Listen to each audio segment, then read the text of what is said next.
Hello guys, welcome to my cooking channel. जय जगन्नाथ। आज मुझे आपण राबड़ी लस्सी प्रस्तुत कर लस्सी करवा बहुत सहज और कम समय में आपण या घरे प्रस्तुत करेंगे। मार्केट परी पूरा पूरी भाव में से टेक्सचर आनीपारे।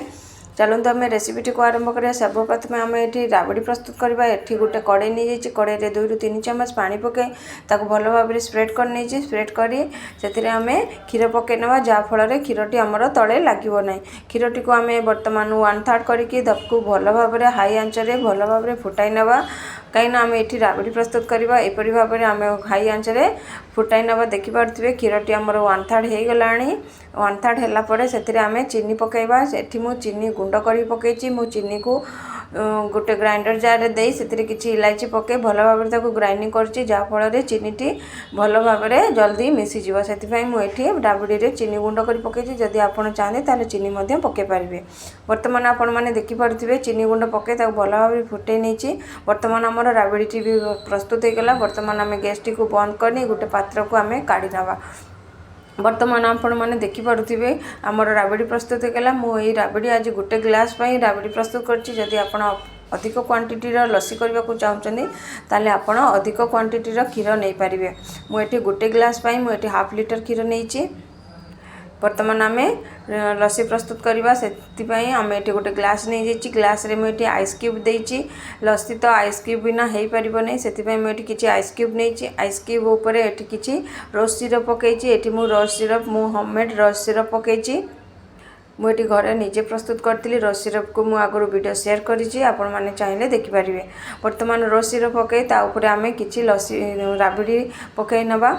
ये मु अधिक क्वांटिटी राबड़ी पकेबी कहीं आम ये राबड़ी लस्सी प्रस्तुत करुचे से अधिक क्वांटिटी राबड़ी देवे।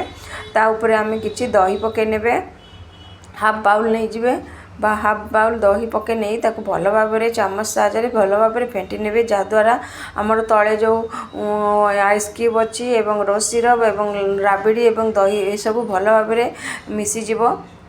दहीटी आमर ये खट्टा अच्छी ना दही माने मीठा नहीं तो से भल भाव में मिक्स करनवा। भल भाव में मिक्स कलापर ताऊपर आम किसी नड़िया कूरा पकई नवा। नड़िया कूरा पकई ताऊपर आम राबड़ी पुणी थरे ऐड करनवा। कहीं ये आम राबड़ी लस्सी प्रस्तुत करुचे से आम अधिक क्वांटिटी राबड़ी यूज करवा।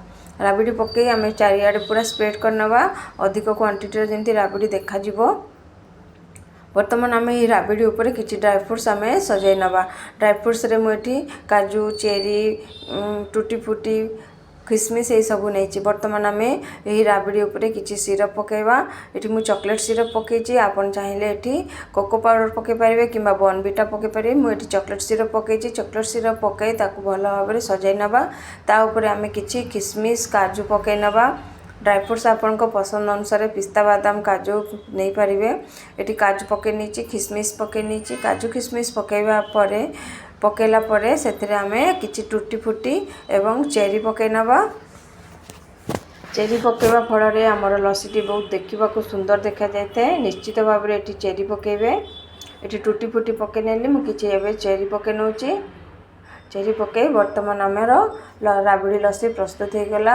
यही लस्सी को आपण मैंने घरे करके देखिए निश्चित भल लगे। पूरा पूरी भाव में मार्केट परी लस्सी आपण मैंने थोड़े ट्राए करके देखूँ। सब शेष में पुणी गोटे चामच चॉकलेट रोज सिरप पकई आम डेकोरेट करना। बर्तमान आमर प्रस्तुत हो गला राबड़ी लस्सी।